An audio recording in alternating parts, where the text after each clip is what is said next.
This is America's Great Southwest, a vast landscape with a long history of peoples who've inhabited its canyons and plateaus.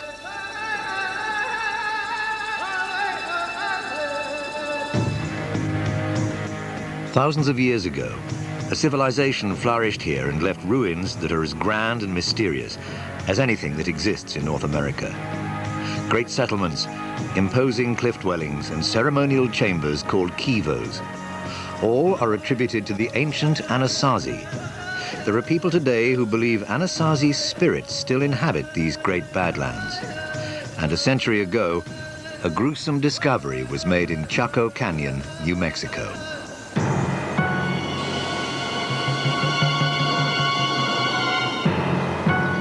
"14 skeletons were found in a mass grave. They might have been murdered, or they might have been the victims of human sacrifice. Their fate was sealed in the American West centuries prior to the arrival of any of its familiar peoples, before even the Navajo or Hopi tribes of Native Americans, at the dawn of civilization."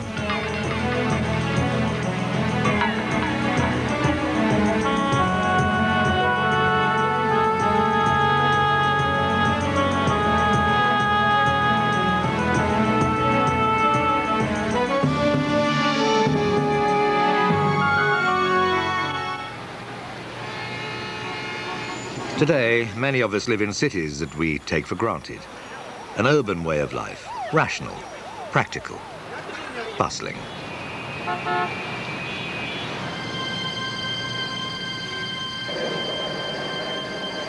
It's not easy for us to grasp a very different view of the world, in which there are spiritual cities inhabited by ancestors recalled in the traditions of storytelling among Native Americans, which fuse myth and reality. The stories may be of imaginary scenes, or they might lead us to forgotten places that did once exist.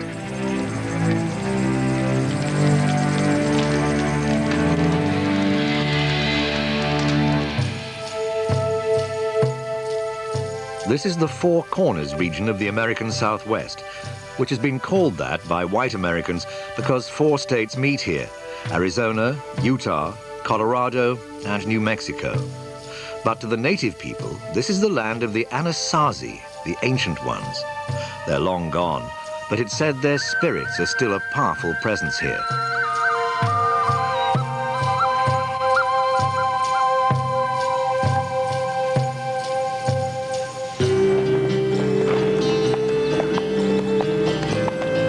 In the autumn of 1897, a rancher named Richard Wetherill was lured deep into this remote and barren land by a story about the Anasazi.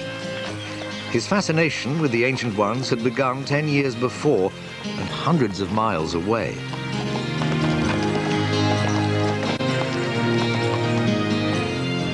Looking for cattle which had strayed from a grazing herd, he'd made a staggering find. The ancient cliff dwellings at Mache Verde in Colorado. These spectacular buildings and the artifacts found here were tangible evidence of a highly accomplished civilization which had simply disappeared.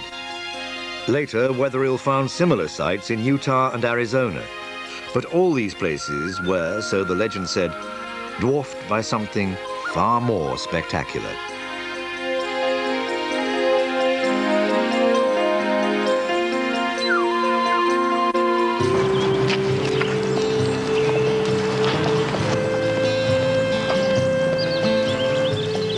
Wetherill was now looking for a fabled city, older, bigger and richer than anything found so far. He had no maps, no specific directions, just the stories and a Navajo guide he hoped he could trust. The deeper they traveled into the desert, the more challenging their quest became.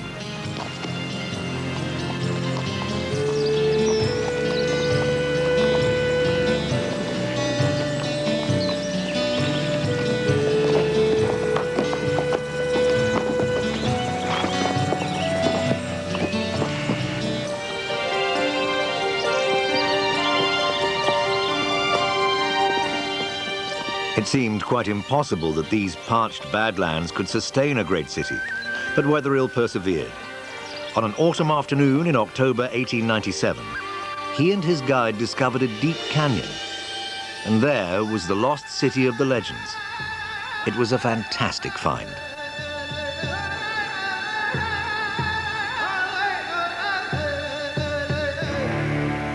Wetherill was astonished by what he saw. Buildings quite unlike any he'd seen before and never imagined he might discover here. Freestanding buildings, some as tall as 5 stories.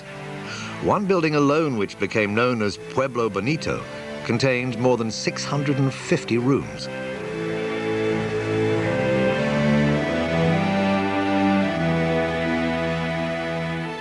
"200 yards wide, but 15 miles long, Chaco Canyon is the site of a dozen massive complexes.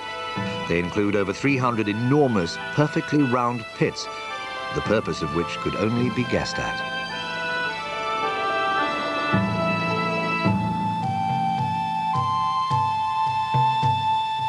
The walls were covered with wonderful paintings, carvings, signs, and symbols.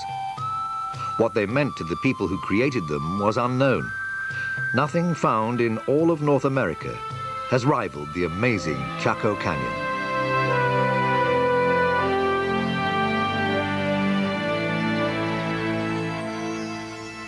Wetherill and the archaeologists who followed him were astounded and entranced by the pottery they found, the weapons, tools, jewelry, artifacts of every kind. They're abundant, and each is a work of art. The Chacoan people clearly created one of the great cultures of the ancient Americas. They had a diverse society, many specializations such as pottery and basket weaving, ritual specialists. We already know enough about these people to know that one of the special things about the Chacoan phenomenon is that they created a brilliant civilization of art and all the things that go with it.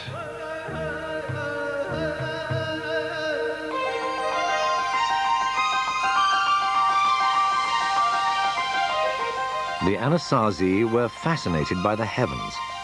They were sophisticated watchers of the sky. Many believe these 1,000-year-old markings record a spectacular astronomical event, a supernova. A supernova is an exploding star way out in the galaxy, but for a month or two, that single star can outshine the other 200 billion stars of the galaxy. And there's evidence from Chinese and Japanese records that on July 4th, 1054, a spectacular new star appeared.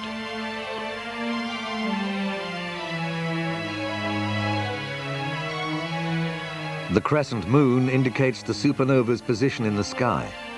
The handprint marks this as a sacred site. Clearly, it was a place of religious and ritual importance, and there was evidence of what that might be. For Wetherill made a grisly and disturbing discovery. In a small room, he uncovered a mass grave containing 14 skeletons. Each was covered with exquisite turquoise jewelry. One of the figures was draped with more than 4,000 pieces of the semi-precious stone. He was almost certainly a man of high-ranking status. The other 13 were women, and the evidence clearly shows they did not die natural deaths.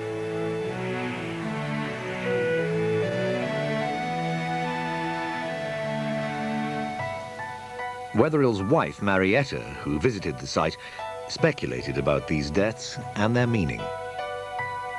The skeletons of 13 women were lying against the wall, clear around the room, and every one had a hole in their skulls.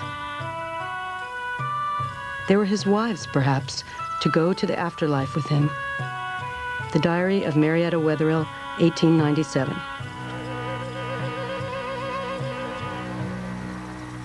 There are other burial sites in Chaco Canyon, but none like this one. An even larger question baffled Wetherill.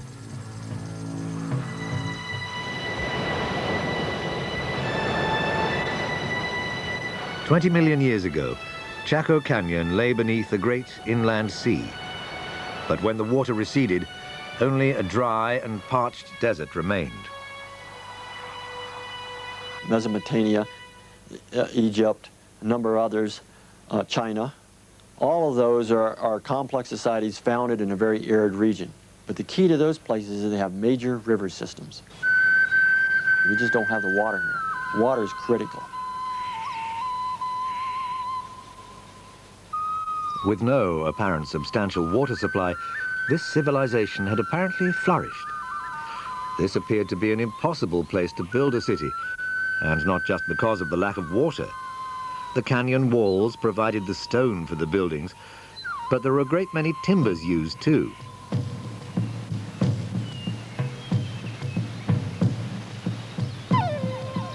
Archaeologists estimate the construction required wood from 250,000 trees, yet today the landscape is totally barren. Samples taken from the beams indicate that the trees were not local. Many came from as far as 50 miles away.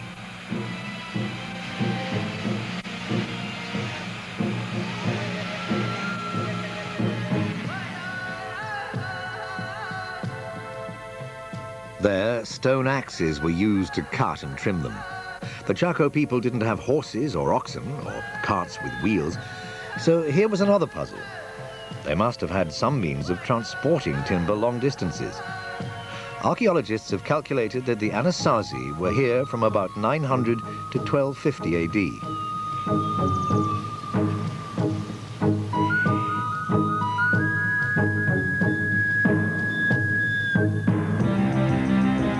At the same time, other monuments were being built around the world. Spiraling Muslim minarets were being erected in Asia. The French completed the great Romanesque monastery at Cluny. And the magnificent Russian cathedral of St. Sophia in Novgorod was consecrated. All who visited Chaco Canyon, Wetherill, the modern discoverer, and those who followed, have been greatly moved by the ruins of the civilization that lived here, and many have sensed it's a place haunted by those who must have been forced to abandon it because a calamity of some kind had overwhelmed them. A clue to what that disaster was is to be found in a secret ceremony of the Native Americans, which they'd only once revealed to a photographer. A ceremony in which they dance with venomous snakes.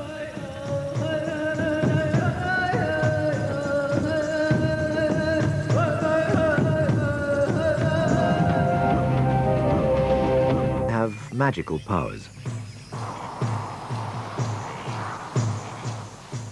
In 1925, a photographer was allowed into a Hopi Indian settlement in northern Arizona. It was a rare opportunity to capture something never filmed before or since, a ritual perhaps little changed in thousands of years. The dancers carry venomous snakes which could easily twist and strike with deadly effect. Dancing with the snakes in their mouths affirms, say the Hopi, their oneness with nature and the earth.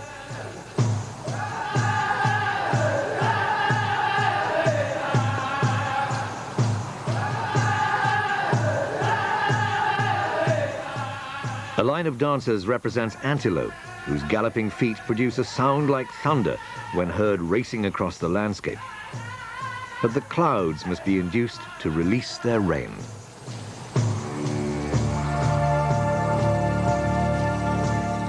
Because snakes spend their lives so close to the earth, they and they alone have the power to draw down the rain.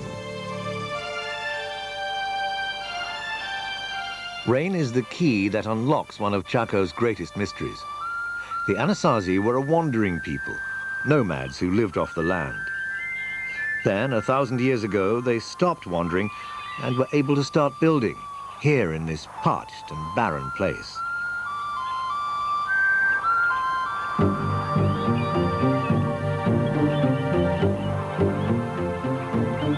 The puzzle of how they achieved this was solved by a new scientific technique, dendrochronology, the study of the tree rings in the timber used to construct the buildings at Chaco.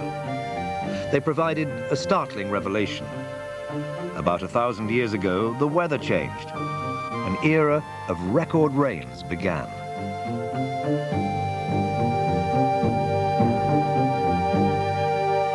That wet period in the 900s allowed things to happen for these folks. And it could have been, given the psyche of human populations, maybe it was wet enough, and maybe for the first time they saw surpluses that they had never imagined before.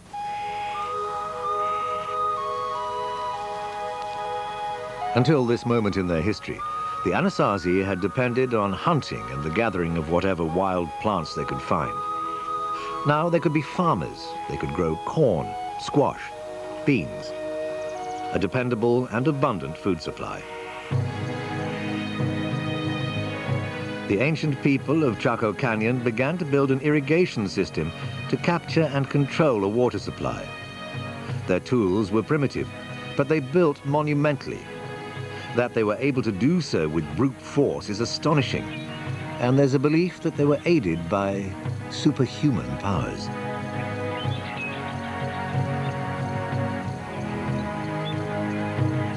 One of the things that my grandma used to tell me in accomplishing major tasks is that a community has to be whole.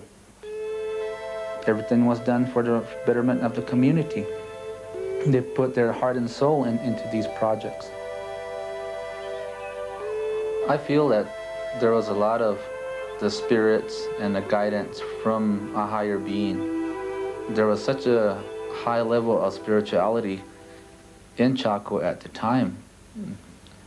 It's really not difficult for me to believe that a lot of that had to do with the preciseness of these structures and their concept of time frame.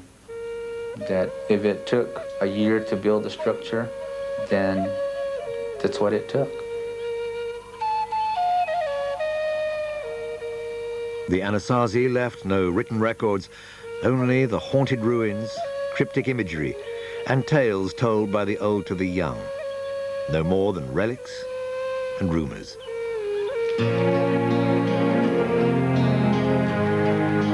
It was an old legend about a magnificent city that had brought weatherill here in the first place.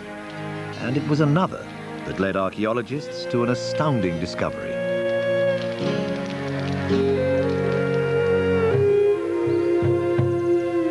It was said that the ancient ones had an immense road system. Archaeologists found nothing more than short, narrow paths. It looked like a story exaggerated in the telling. Then, scientists began to use sophisticated new techniques of aerial observation to see beneath the surface of the landscape. A vast network of roads long obscured by sand and silt suddenly appeared. We know that the canyon itself was the heart of a world that stretched out towards the four quarters, with long, straight ceremonial roadways that run out to so-called Chaco outliers, 30 or 40 miles away in many cases. These roads were very wide, some 40 feet across, as broad as a modern city street. Some were carved into the sheer vertical cliffs of the canyon. As excavations proceeded, archaeologists began to wonder what kind of a city this was. For the number of buildings, there appeared to be very few people buried here. Only about 700 skeletons have been discovered, most of them inside the smaller houses.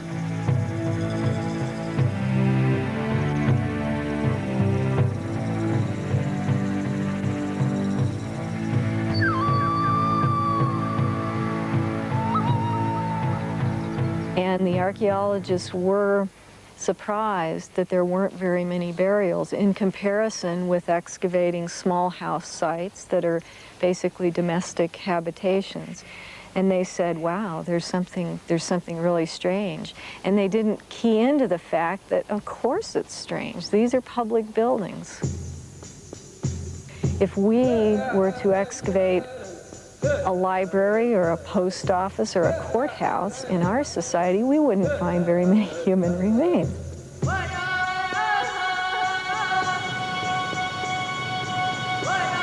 Other clues to the mystery of these buildings may lay buried just outside the canyon.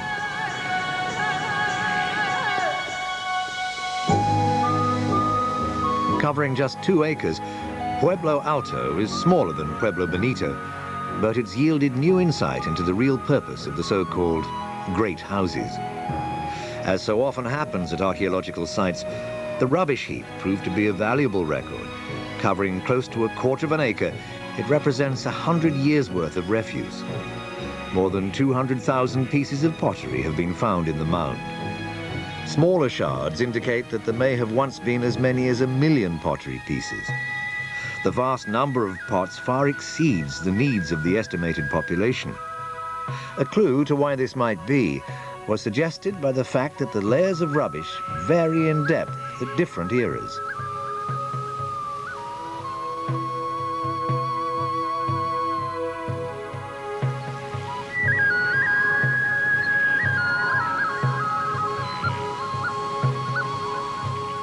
There's probably some kind of ritual thing happening there at Chaco where people come together maybe once a year or something like that. They have ceremonies or some kind of event there, and then the stuff they bring with them they throw away or leave there, maybe intentionally broken and left in the trash midden.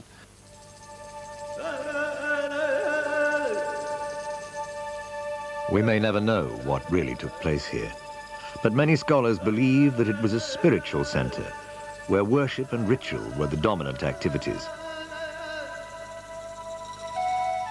For the Anasazi, religion and nature were inextricably intertwined. The earth and the sky were held in reverence. The sun itself is important. We call it Father. We call the moon Father as well. We call Earth Mother, and they're like the parents of the people that occupy Chaco Canyon. When people move around a lot, as these people originally did, and are nomads, they look at the nighttime sky. It's the one consistent element of their world as they move. But when people settle down, as these people did, now you can watch the daytime sky and you understand very quickly that cycle of the sun, which creates for you a yearly arena in which to play out your life. So that you can predict when to plant, you can predict when the light is going to almost leave the world and when it's going to return, so that you know everything is unfolding as it's supposed to.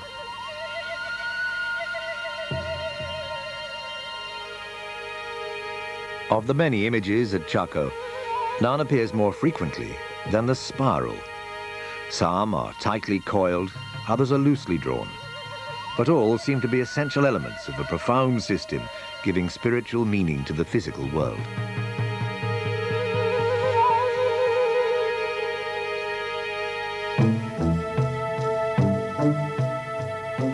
The spiral, etched into the magnificent Fajara Butte, is part of an ingenious mechanism for tracking the movement of the sun. It's placed between 3 enormous stone slabs. Every year, at the summer solstice, the longest day of the year, the shaft of light begins to crawl across the spiral at sunrise. Then, around noon, it happens.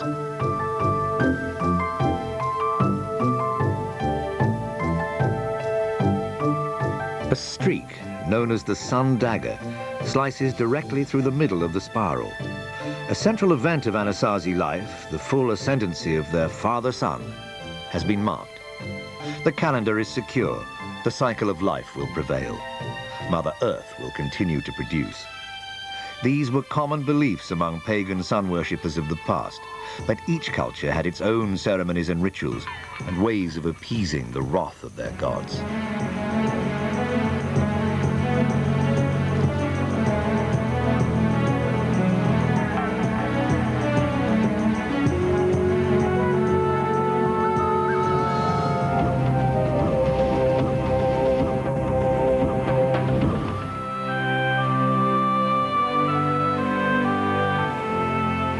To the uninitiated, many of the structures here look forbidding, and none more so than the underground chambers called kivas, which appear vast and threatening. But for those who worshipped here, it was a place to communicate with the sky.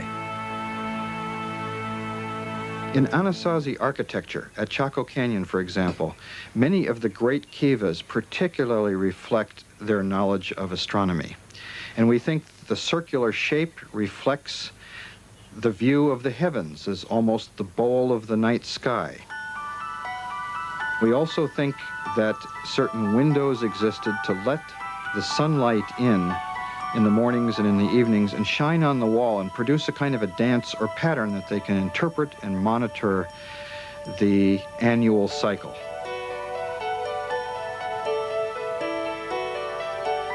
Of all the kivas, the one called Casa Rinconada is the largest and most elaborate. It's also the most intact.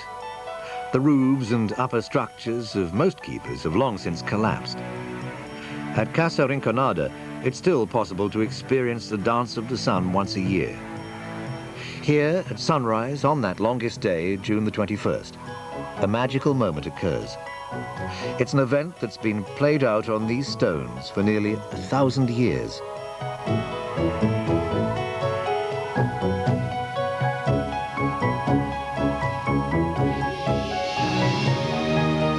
The dawn light pierces the kiva through a small window at the top, casting a golden rectangle on the wall opposite. Slowly, the shaft of light crawls along the stony face to illuminate one niche that receives no light at any other time of the year. You can imagine the darkened interior of this enclosed underground kiva, like a great silo, and the priests and other people waiting in the darkness for the dawn and the light of the midsummer sun shining through the window and illumining a niche that probably contains some image. I think we'll never know what it was. The kiva is a place of living wonder to many people. For Park Ranger G.B. Cornucopia, this is the essence of the spirit of Chaco. You feel like you're hearing the echoes of something that's real important, and that connects you in to an event that you have felt insulated from previous to that, that you feel like it's something that you know about conceptually, but suddenly now your whole body and everything is a part of it, and you see it, you feel it, you hear it, and it's a wonderful experience.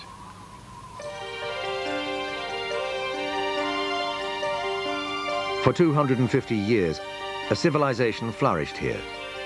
But the people were dependent on what they regarded as the benevolence of their gods, who gave the rainfall they needed to survive.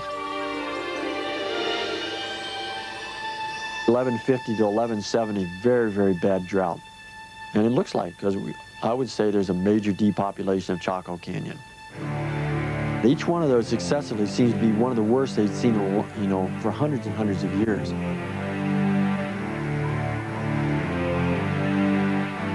The great era of rain which had made possible the building of Chaco gradually abated and then gave way to a relentless drought.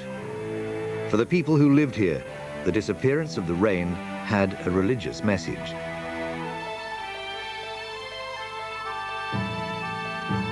If you anger the gods or the spirits that hold the rain, then they would just withdraw that privilege. We're told that if we go into a ceremony, if we go into an activity without our whole mind, body, and soul, then our prayers might not be answered.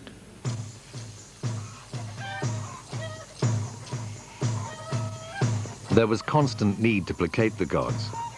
Rituals passed down from time immemorial, captured in this rare film, suggest what may have happened. During this Hopi rain ceremony, the clans gathered to compete in sacred games, much as the ancient Greeks held Olympics to honor their gods.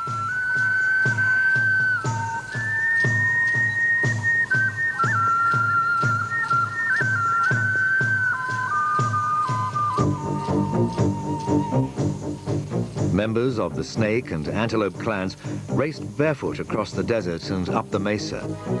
When they'd finished the grueling race, the winner was rewarded for his struggle with a jar of water. It began as a holy rite, but as the years passed, the people of Chaco perhaps developed too great a pride in winning. If so, they might have lost regard for their spirit world.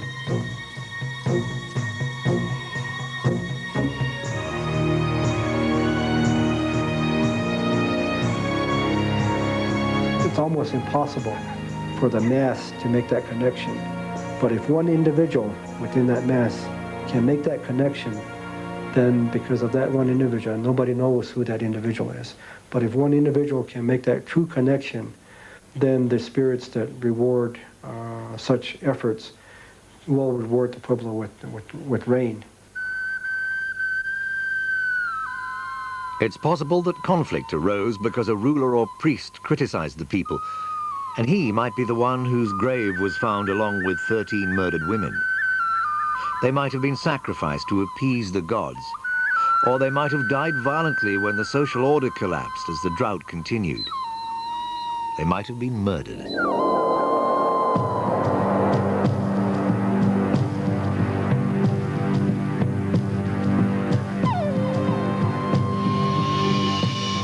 We know that some of the burials in the great houses, some of the people appear to have been killed, whether ritually or otherwise. They have their skulls are smashed and they have broken legs.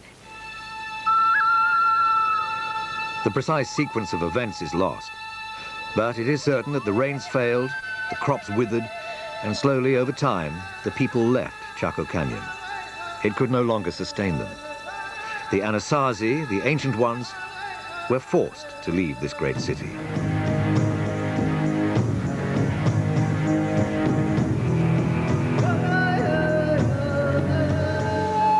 But this was not the end of their story.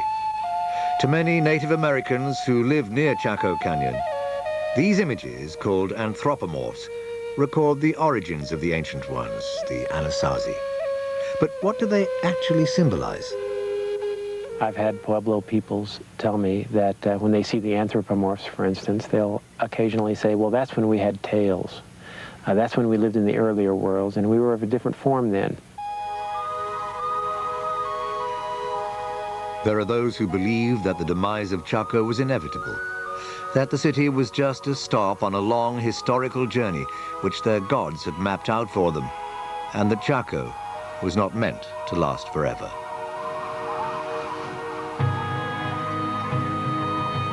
Once they got up on top, they started migrating in the southerly direction, and Chaco Canyon was about one of the stops in this migration route.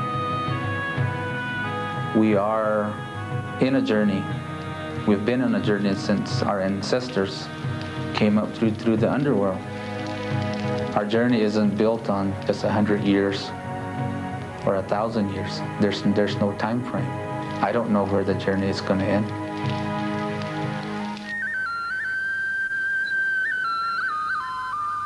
The Chaco people did not vanish.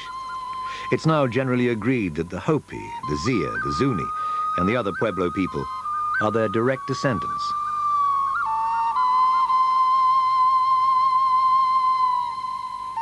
The Navajo may not be. They seem to have arrived in the area long after the Anasazi left. But Anasazi is a Navajo word, and some scholars now regret having taken it up.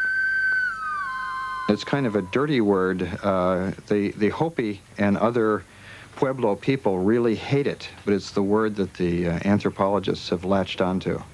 It means something like our enemy ancestors or the enemies of our ancestors.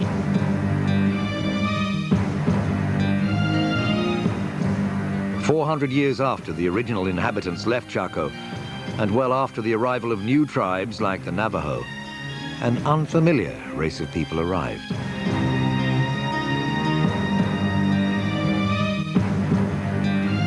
These were the palefaces, sporting beards, astride horses that were unknown in America.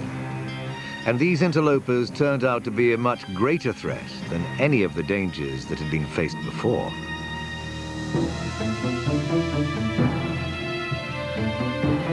The first Europeans appeared in 1540, drawn to the area by a legend of 7 fabulous cities filled with gold. It might have been Chaco Canyon they'd heard of, in which case its fame was responsible in part for the downfall of the tribes.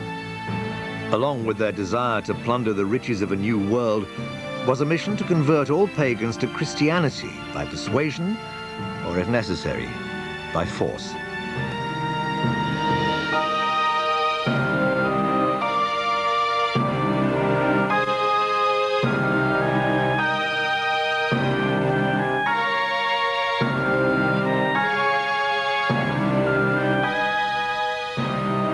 Native American holy men were tortured and killed. Ritual objects were destroyed. Native Americans were enslaved to build missions and do other work for the white man.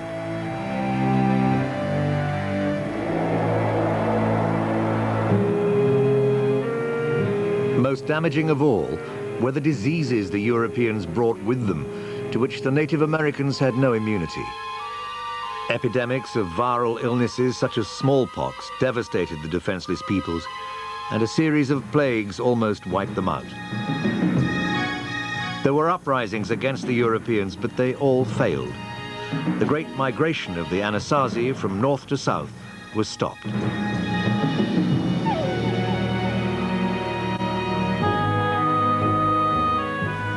A new, and for the Native Americans, devastating concept brought by the Europeans was the idea that the land could be owned by individuals.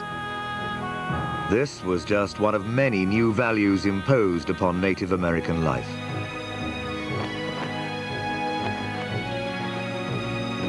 The people were ruthlessly suppressed.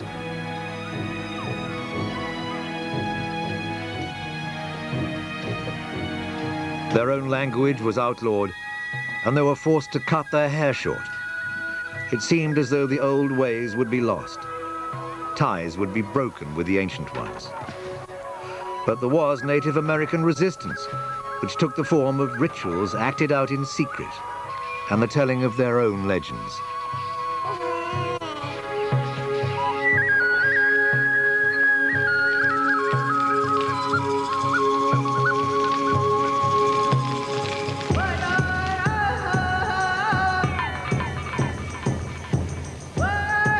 And so it was that Chaco Canyon came to be for Native Americans a secret place where the spirits of their ancestors lived on and could only be reached by those with special powers.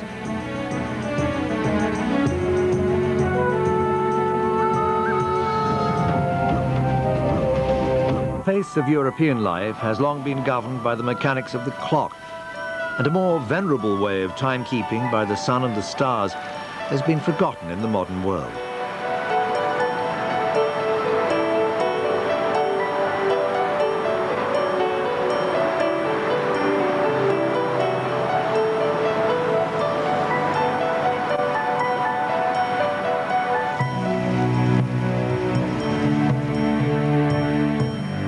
For some people, there's a sense that timekeeping in hours and minutes distances them from more natural rhythms of life and a spirit world like that of Native Americans.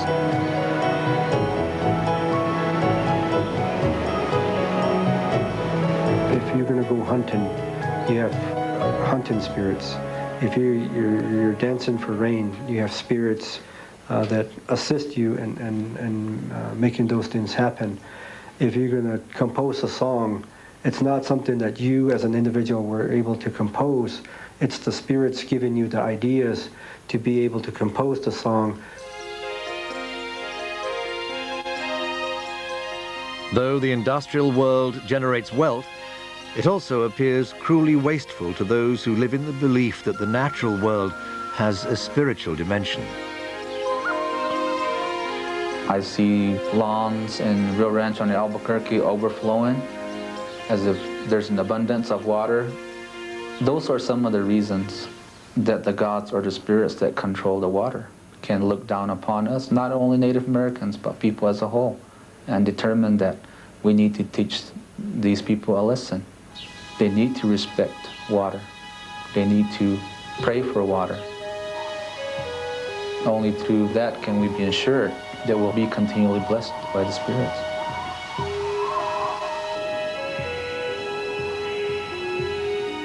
For those who value above all the spiritual dimension, Chaco Canyon has become a special place. Maybe the person feels that they're lost in this world. If they go to Chaco with the understanding and the hopes that they can find their identity or find their direction, if they go in body, spirit, mind, and soul, they'll be able to probably get that guidance without anybody having to speak to that person.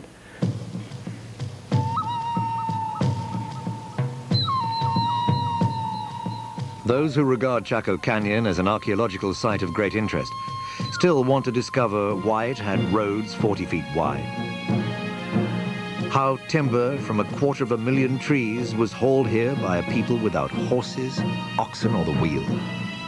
They want to understand why 13 women were apparently sacrificial victims, and the reason there's evidence of violence in an otherwise peaceful world. To answer such questions inevitably involves exhuming the dead and violating sites which, for the Native Americans, remain sacred.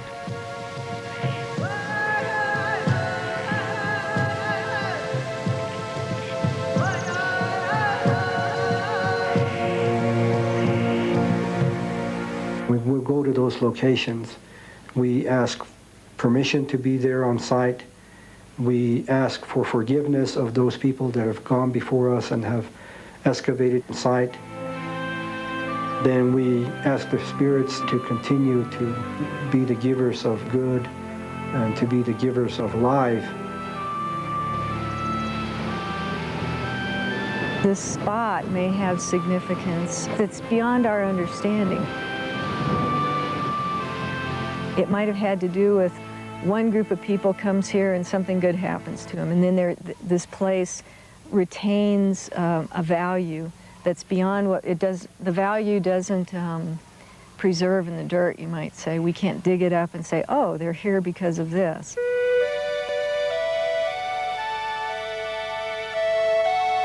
The conflict between those who consider Chaco Canyon to be a fascinating archaeological site holding clues to a lost culture and those who regard it as sacred has been joined. I feel that it's disrespectful to just allow anybody to enter Casa Rinconada at any time. And only in the right frame of mind are people supposed to answer. Entering a kiva is significant to journeying back to the underworld where we originated. And that in itself is an activity that we don't hold lightly.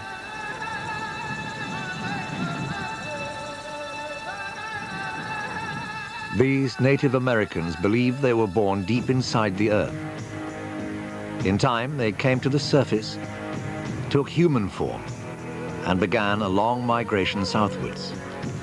Chaco Canyon and its civilization were only a stop on a much longer journey, which was halted by the arrival of Europeans.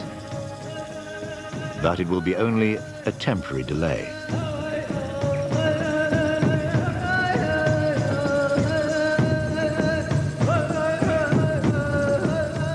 Who knows, maybe another 1,000 years, there isn't going to be an Albuquerque or a Rio Rancho. And at that point in time, we'll be able to continue our journey.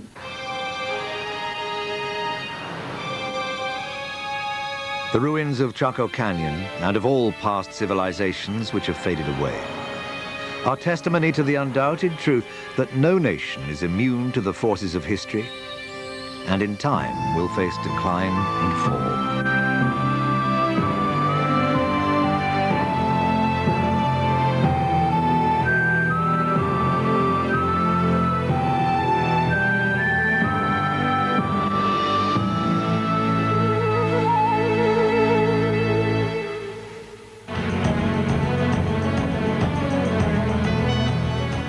Tomorrow's Ancient Mysteries investigates the building of Hadrian's Wall, while next on the History Channel, a portrait of US diplomat and Nobel Peace Prize winner Henry Kissinger.